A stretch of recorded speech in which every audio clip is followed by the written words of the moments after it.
It's the 27th of January 1945, and skimming through the Italian mountains are two P-47 Thunderbolts. Inside the rear P-47 sits 18-year-old Raimundo da Costa Canario from the 1st Brazilian Fighter Squadron. He keeps up with his leader, Lieutenant Luis Lopes Dornelles. The men are on a free hunting mission, and as they roar around a cliff, they spot a column of German vehicles. Dornelles gets on the radio.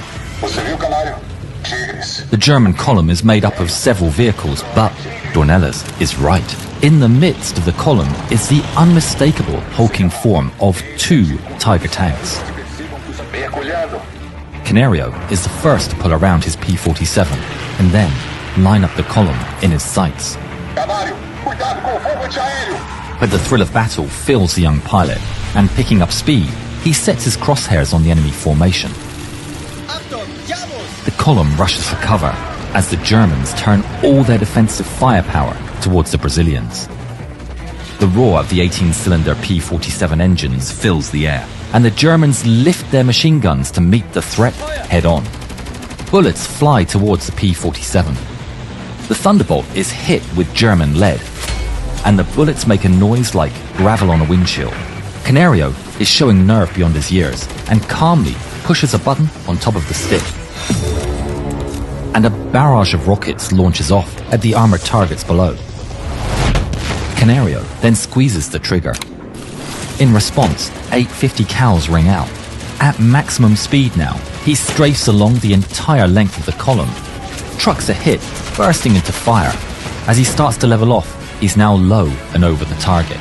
He punches a bomb release with his left hand, and two 500-pound bombs release from his wings in quick succession. And they pile into the massive German tanks. Canario is already flying up and away when he sees green streaks passing by his canopy. On the ground, a German 20mm anti-aircraft cannon tries to chase a fast-disappearing P-47. Canario pulls up and veers left, dodging the incoming barrage, and he tries to race for cover behind the cliff. But the deadly rounds are streaking past, each one closer than the last. It's Dornelles. Racing in, he has the cannon in his sights while it's pointing at Canario. Dornelles strafes the cannon, and the Germans jump for cover. Just as he passes over, he pulls a bomb release. And pulls up from the explosion and inferno. Coming round again, over the smoking wrecks of the two Tigers, the men spot something else. Further down the road is the unmistakable form of a third Tiger. Dornelles takes a low angle, level with the road, with rockets at the ready. The Tiger gets closer, and he opens fire. Rocket after rocket launch from his wings, streaking towards their target. His heart sinks as he sees several miss. But then, the bloom of an explosion as one strikes the enemy on the suspension. The 56-ton machine is not going anywhere. Canario dives down to finish the job and fires off his last 4 rockets, reducing another piece of German engineering to rubble. But Dornelles gets on the radio with another target. Below him, a half-track with a tarp covering the bed has driven onto the road and is speeding away. Under that tarp could be another anti-air weapon. If the Germans get it running, the fight could turn rapidly against them. Dornelles turns his P-47 into a dive. Canario follows hot on his heels. The two Thunderbolts are bearing down upon the speeding half-track. Dornelles opens fire first. The bullets ring out and fly over the top of the half-track, cutting into the trees along the roadside. The German driver weaves and pulls for cover. Dornelles has to pull up to prepare for another pass. Canario, though, has his eyes locked on the enemy. He pulls the trigger. The Thunderbolt shakes beneath him with the firing of the quad machine guns on each wing. The German only sees flickers of flame on the Brazilian aircraft before the string of bullet strikes appears before his eyes, headed right towards him. There's nothing he can do. The bullets tear through the half-track, round after round, punching through the thin steel, until one of them finds the ammunition. The half-track explodes in an abrupt and violent ball of black smoke. Canario roars past. He's racing away victorious. But the moment he looks away from the target, he realizes he's made a terrible mistake. A factory with a towering chimney fills his vision. He pulls back on the stick hard, but it's no use. He feels the blood-curdling impact, followed by a violent roll to the right. He instinctively shoves the stick to the left, and his plane limps away. He caught the roll. Better yet, his trusty P-47 is ever so slowly rolling back to level. He holds the stick on full left and tentatively applies the left rudder. The plane responds. He's shocked. How could it still be flying? He looks out the window to see a third of his right wing almost completely sheared off.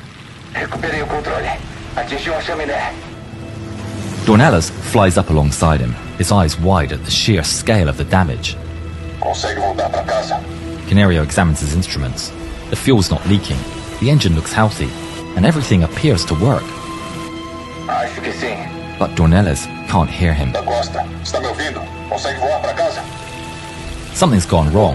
Canario can hear his leader, but his leader can't hear him back.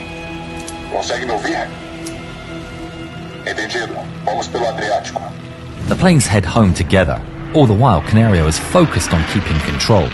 Then a transmission comes in. It's the last thing they wanted to see. Two unidentified fighters in the distance, coming right towards them. Dornelas speeds up, leaving Canario behind, and the two unidentified aircraft turn gracefully and dive towards them. Dornelas pulls up, ready to meet the challenge head-on. But then he realizes these aren't enemies. These are Spitfires. Dornelas immediately breaks off the attack and shows the side of his aircraft to prove he's a friendly. But it's too late, and the Spitfires power past, with Canario in their sights. The two Spitfires roar towards Canario as he tries desperately to maneuver. There's nothing he can do. Tracers pour out of the Spitfire's wings. Canario's tail is torn to shreds and the aircraft starts to roll over. The unknown fighters roar by Canario, and he gets to see them up close. They're British. The two Spitfires come around for another attack. They pull up next to the Thunderbolt. Oh, bloody hell, it's a P-47. Sorry, old chap. The Spitfires waggle their wings in apology, then turn away. The two pilots fly home and spot their airbase, and Canario goes in for an approach.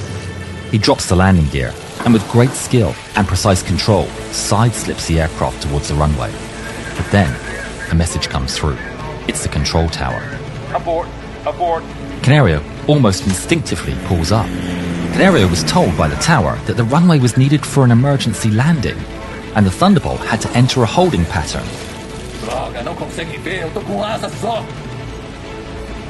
He's forced into several unstable turns over the base, but is finally cleared to land.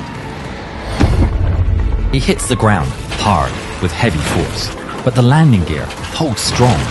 Slamming on the brakes, his plane rolls and shakes down the runway. Finally, in a cloud of dust, the P-47, or what's left of it, comes to a halt. Raimundo da Costa Canario would survive the war and return home to Brazil. Incredibly, his aircraft was repaired and served for 50 more missions before the end of the war. My plane wasn't the only one to land with heavy damage. Watch this film where a B-17 was rammed by a German pilot and still managed to land at a German airfield. I bet he wasn't forced to go around again.